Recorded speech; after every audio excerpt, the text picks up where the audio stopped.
Report Syed Haider Ali.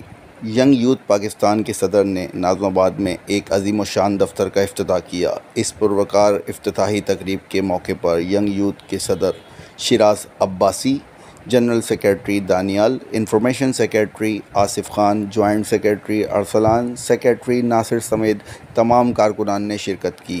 इस मौके पर केक काटा गया।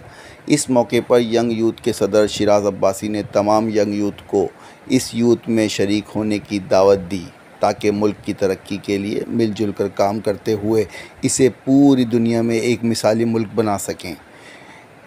इस यूथ के बानी शदीद अलालत के बाइस इस प्रोग्राम में शिरकत से कासिर रहे, ताहम इनकी जल्द और मुकम्मल सेहतयाबी के लिए खुसूसी दुआ की गई।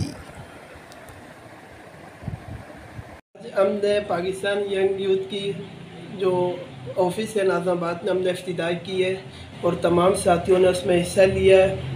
और जो हमारे चेयरमैन साहब हैं सरदार बाबर अब्बासी साहब, उनकी तबीयत ख़राब है। लिहाजा से मेरी सब दोस्तों से दरख्वास्त है कि उनके लिए दुआ करें, अल्लाह पाक उन्हें सेहत दें।